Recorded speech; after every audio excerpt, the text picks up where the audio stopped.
నమస్తే అండి. చలికాలం వచ్చేసిందండి, సఫర్ అవ్వాల్సిందే. ప్రత్యేకంగా లేడీస్, వాళ్ళకి హెయిర్ ఫాల్ ప్రాబ్లం ఎక్కువ ఉంటుందండి. మా దగ్గరకు వచ్చే వాళ్ళల్లో ఎక్కువగా ఈ చలికాలం వచ్చినా కూడా హెయిర్ బ్రిటిల్ అయిపోతుంది, చివరి చిట్లిపోతున్నాయి, బిరుసుగా ఉంటుంది, జుట్టు పెరగట్లేదు, ఒత్తుగా రావట్లేదు. ఇవన్నీ కామన్ సమస్యలుగా చెబుతున్నారు. అది కాక సహజంగా హెయిర్ కేర్ ఎలా తీసుకోవాలి వింటర్లో అనే దాని గురించి ఈరోజు మీకు క్లుప్తంగా ఆయుర్వేద శాస్త్రం ప్రకారం మనం సహజంగా అనుసరించవలసినవి చెప్తాను నేను అండి.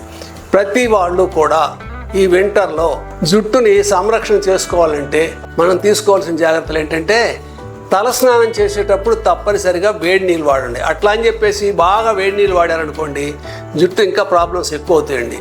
కొంత గోరువెచ్చని నీళ్ళు తలస్నానానికి వాడండి. అట్లాగే వారానికి 2-3 సార్లు తలస్నానం చేయండి. తలస్నానం చేసే ముందు ఆయుర్వేద శాస్త్రంలో చెప్పినటువంటి భృంగాముల తైలం కానీ, నువ్వుల నూనె కానీ అలాంటివి బాగా పట్టించి మీరు కామన్గా చేసే ప్రాబ్లమ్స్లో ఇది ఒకటి ఫాలో అవ్వండి. మంచి ఆహారం తీసుకోండి. బలమైనటువంటివి, శక్తినిచ్చేటటువంటి పండ్లు, కాయలు అలాంటివి తీసుకోండి.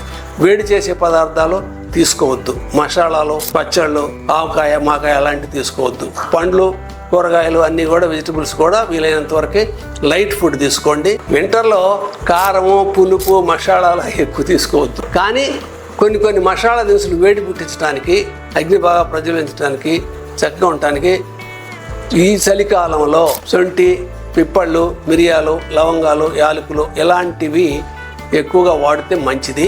అది కూడా ఎక్కువ మసాలా తీసుకోవద్దండి. రెగ్యులర్గా వాడే దానిలో కొంచెం మసాలా ఎక్కువ వాడుకోవచ్చు. పెందలాడి తినండి, ప్రశాంతంగా ఉండి, ఎర్లీగా నిద్రపోండి, ఎర్లీగా వర్కౌట్ చేసుకోండి. ఏదైనా మరీ లేట్ అవర్స్ వద్దండి. మరీ చలికాలంలో చలిలో బయట తిరగొద్దు.